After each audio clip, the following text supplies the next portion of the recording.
it would be a real torture. We try to make Worms an entrepreneurial hotspot. Does having amazing students like us help or no? Let's use the knowledge. Let's try something. We'd give you a mentor, a coach, a room, our entrepreneurship center, or our design lab, and funds in order to develop your idea. Is it possible for me to open my own business in Germany? I never ever care where the students come from. That's not important. It's an attractive program. It's short, it's completely in English, allows you to learn a lot, to get experience, to experiment on campus. So come. Okay.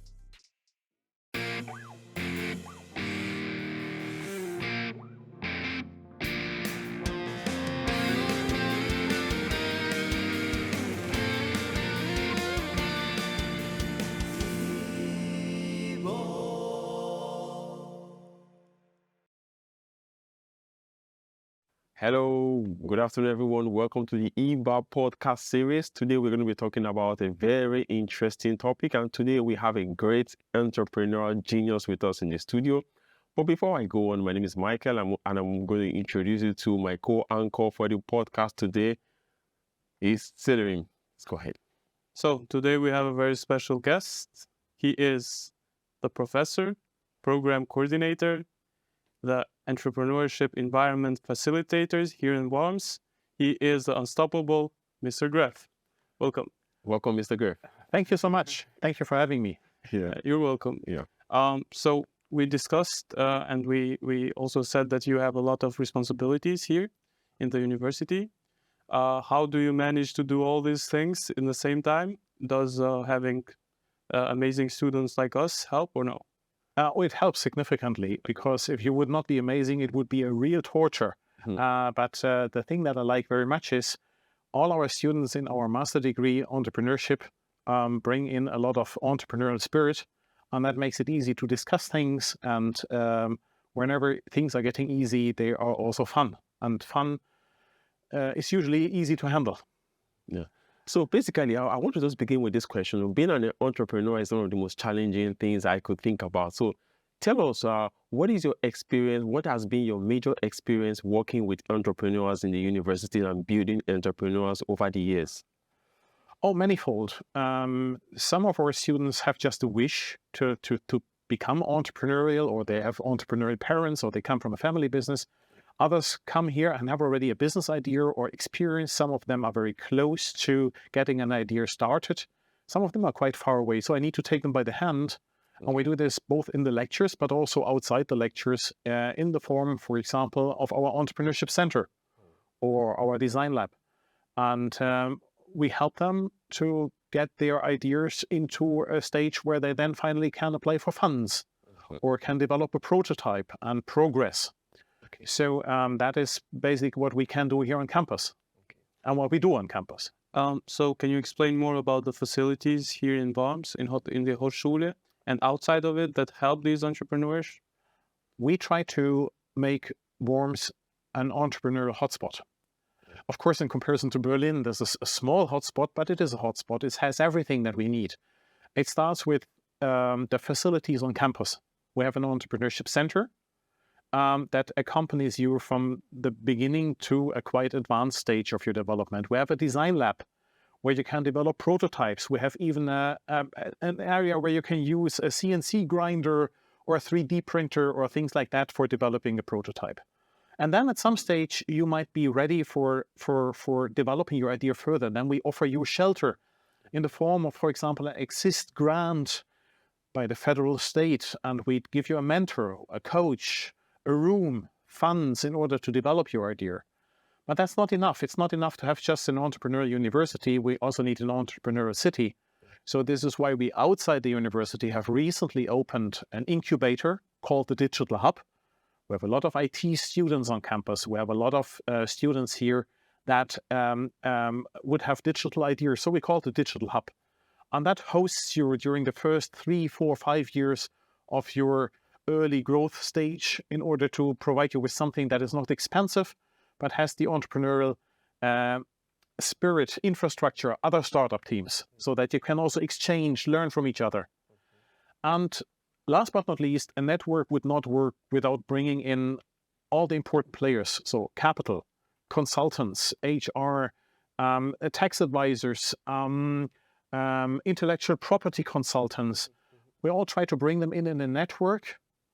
And then the supra network is connecting Worms with, for example, the metropolitan region Rhine-Neckar, with the metropolitan region in Rhine-Hessen, to Mainz. And the infrastructure is available to all entrepreneurial students here on campus.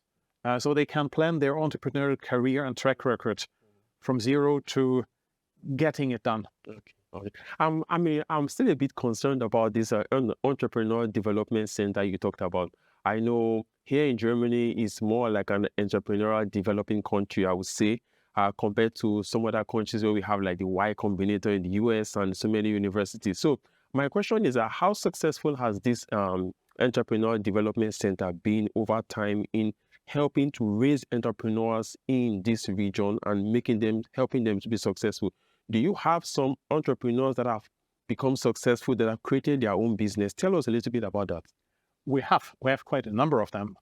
Usually they're not coming from one faculty, but from various different faculties. So the magic is always to bring them together in interdisciplinary teams. The most successful ones that we had were a mixture always of IT graduates and management graduates or tourism graduates. And like that, they built a great blend. The most successful ones that we had were those that we got into this Exist grant funding. And we had 7 of them already. 7 of them. In the time that we were running this entrepreneurship center. And the majority of them are still alive even after COVID. So they produce sales. They have grown. They have now new innovations on the pipeline. For example, take the Flex Heroes. They are residents in our digital hub. Take the 8 devs. They are residents in our digital hub. Others have moved out or have found different locations here in Worms. And we coached them, we mentored them, we brought them into an external financing round with investors, and they're prospering. Others not. And some others, we don't see them again. I mean, it's not necessarily that we have spin-offs directly while they are studying. But I guess that the majority of startups that I will see from all our activities, the students will first go into any kind of job, into any kind of professional career, but then might use their entrepreneurial opportunity a little bit later, after 3, 4, 5 years. Maybe they might see, oh, God, no, I've got the industry experience, I've got the networks. Let's use the knowledge. Let's try something. I was wondering, as an international student here in Worms, is it possible for me to open my own business in Germany? And the other question is about our challenge that we have in the entrepreneurship class with you, the pitching night. Can you explain more about it? Who will be there and how it is organized? Yes, I would love to. The first question refers to, can I start a business here as an international student? Yes, you can. You need to know how. Of course, we have for non-EU students always the challenge of having a non-EU resident permit, but there is a absolutely legal way of applying for a longer residence status, and our entrepreneurship center can tell you how that works. So you need to keep in mind that Germany is very, very strict and regulatory in terms of residence permits. On the other hand, they want to have you because you're the future entrepreneurs. You can create jobs and tax revenues and all these beautiful things that our government and local government want to have. Yeah. So we can guide you. Yeah. The second question is, how can we train you? For example, you mentioned the pitching night. Yeah. The pitching night is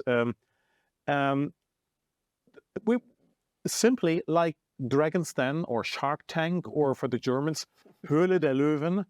So you write a business plan in the course. We don't have an exam, but then it's not enough by just writing it. You also need to pitch it.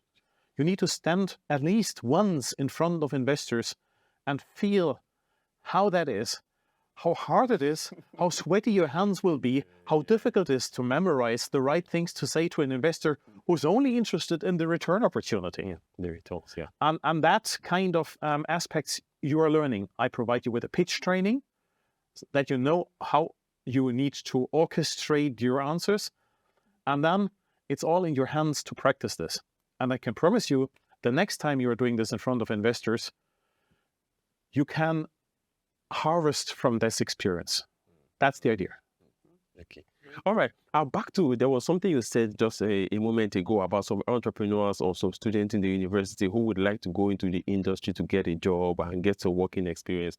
Sometimes there is always this problem or this conversation of, do I need to have some working experience before I create my business?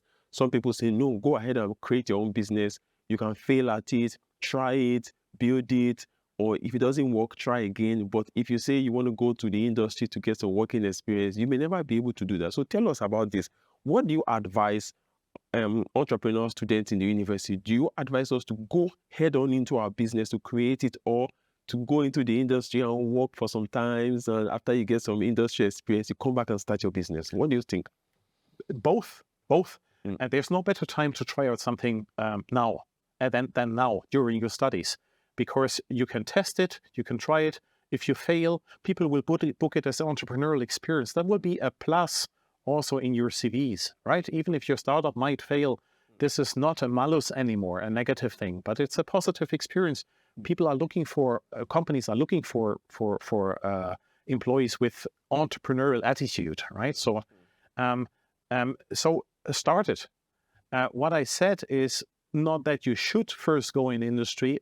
I said that a lot of students after their graduation go in industry, but then during their time in industry learn that there are opportunities, that there are gaps, that there are chances for them to start something themselves.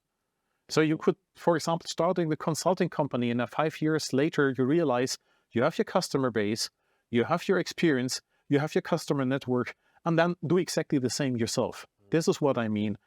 It's also a sort of an incubation out there in industry that might make you more ready for the step. Maybe you don't have the idea yet during your study time here, and it might come later. So I didn't say wait. I said, well, try it now, but even if it doesn't work now, it might happen a little bit later. About the industry experience, we had the chance with the university to go to some excursions here. For example, the Ejenobo brewery. It was very cool. We saw how they work. They talked to us about their processes, their procedures, their business. Can you explain more about the excursions and the possibilities that the university gives you to gain more industry experience while in the studies? We organize plenty of them every semester, both at bachelor and master degree level. I think it's absolutely critical for a university of applied science to bring in the industry in as many formats as possible. Okay. Either in the form of guest lectures or joint projects, or you do your thesis with a company, or we do an excursion. I think excursions are great because who has seen a brewery from inside? Yeah, it was cool. Who has seen an incubator from inside? Yeah. To go, for example, we did an excursion to the Chemovator, and an incubator owned by BASF. And like that, you saw startups that have found their home there and that are supported and sponsored. And it's quite cool to see how that looks from inside. Is this something I have to be scared of? How does it work? Where are you going, Roshan? We are going to an excursion from E&T as well as GTM guys. We're going forward. Chemovator, right? Yes. It's a Chemovator thing. We have to be there by 4 at almost 3:45 now. 2:45.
And industry experience, experience in the companies, I think is also helpful because, well, I can talk about a brewer, but usually I don't.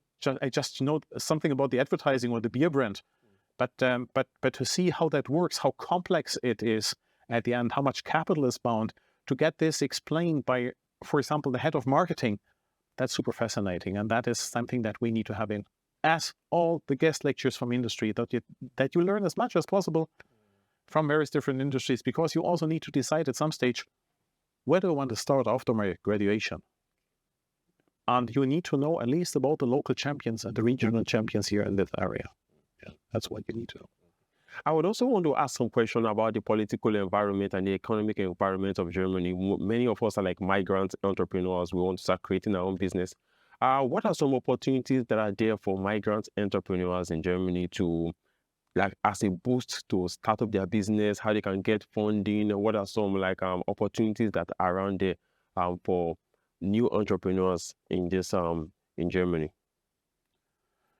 When we had the first refugee wave from Syria, for example, this question came up with even new study programs called migrant entrepreneurship. So almost a new discipline emerged. What we see here is that people coming into Germany usually bring even more entrepreneurial spirit than the Germans. So, for example, in your country, I would reckon that the entrepreneurial spirit, or the percentage of people who are self-employed, is probably a little bit higher than in Germany. And also the issue that we have in Germany about female entrepreneurship. In some countries, it's perfectly normal that we have much more female entrepreneurs starting their business. So the opportunities are there, right? And those opportunities are the same like for the German students, apart perhaps from the fact that you have a language disadvantage that you can heal.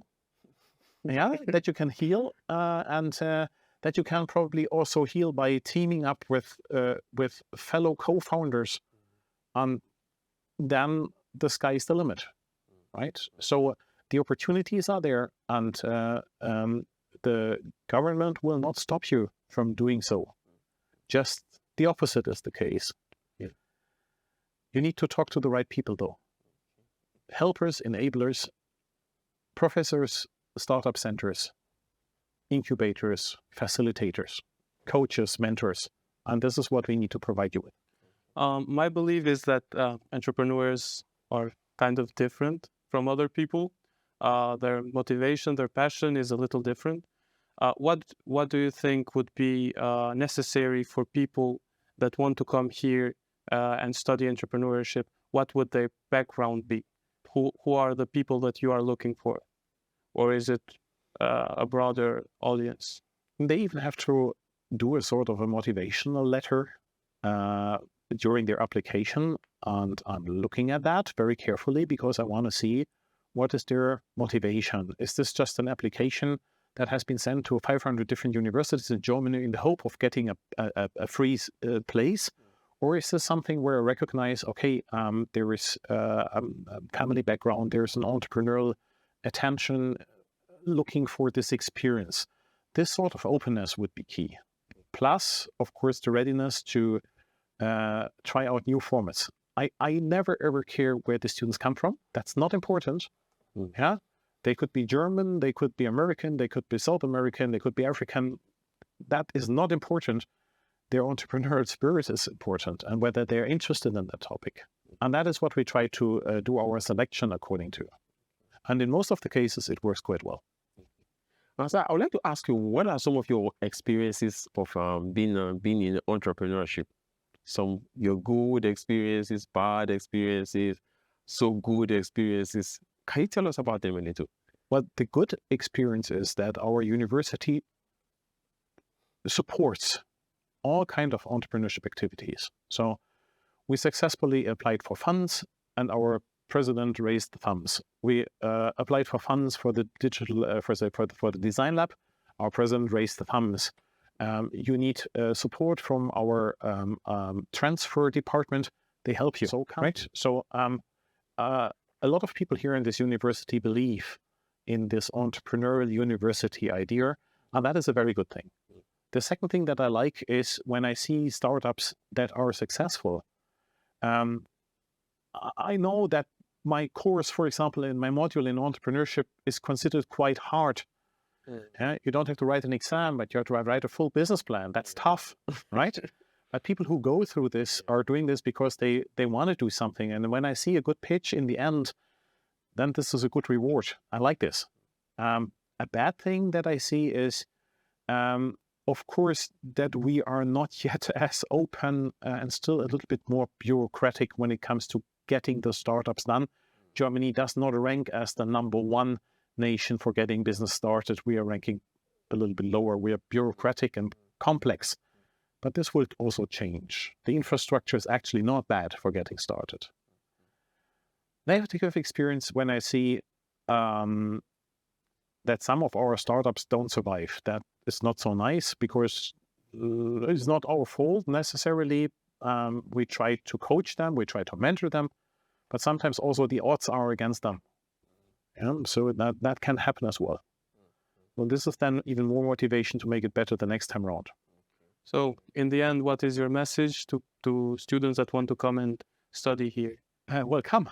It's a great program. It's definitely international. We have students from all around the world.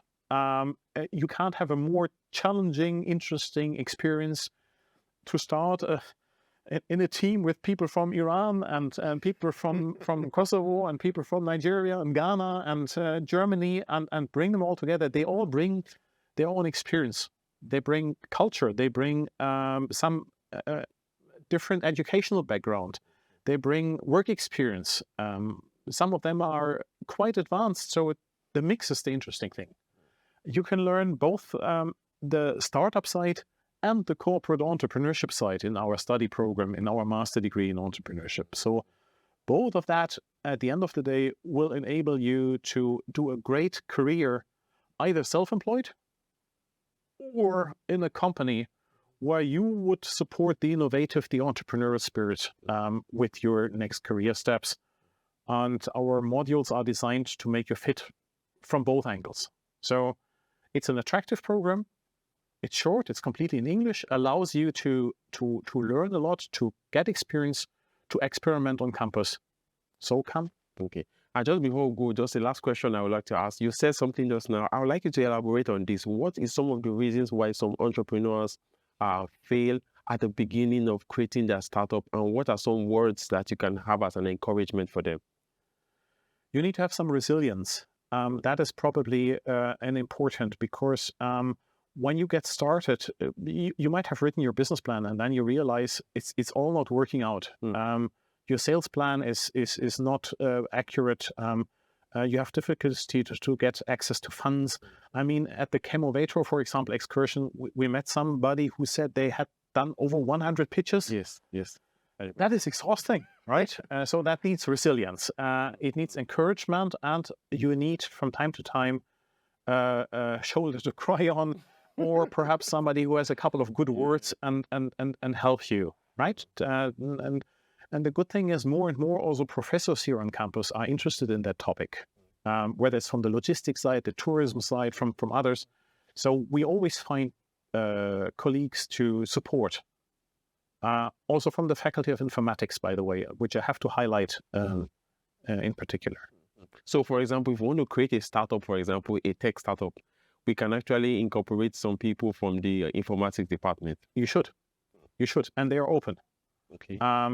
And most of the times, they also join entrepreneurship courses of the management faculty. Sometimes it doesn't work. They also have plenty of specializations to choose from. But you can meet them, for example, in our student entrepreneurship club on campus, because there you find usually the entire pool of students who are somehow interested in getting a business developed. And there all faculties are present. So I want to talk a little bit about the Founders Evenings in the university I think it's once in 2 weeks on Tuesdays evening. So tell us, what is the idea and the vision behind this Founders Evening? We need to take the students by the hand wherever they stand. So we have all kind of things on these Founders Tuesdays. We have a lot of entrepreneurship stories. Okay. So the founders talk about their experience, their highs and lows, their successes, and I think we can motivate a lot of people by bringing in entrepreneurs who successfully went through this journey, or we can also learn from failures.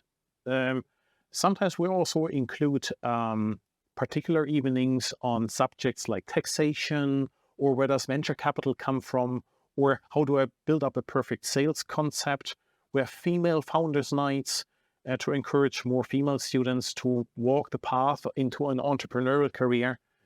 So the topics cover a wide range and are available every semester. It's not part of the lectures. It's extracurricular, as you say, to attract as many different students from all faculties as possible. So to check more on that, we even have our own webpage called Reine Gründungssache. And there you find plenty of information on all events that are going on every semester. Now, time to goodbye. Okay, thank you. Thank you very much for watching. So share this video with your friends, comment, and if you have any questions, just drop your questions in the comment. We will always reach you. Thank you very much for watching. Thank you very much, Professor Graef, for being in the studio with us. We really appreciate your time. And my co-anchor, Çlirim, thank you very much for today. It was a pleasure. Thank you. And also for me.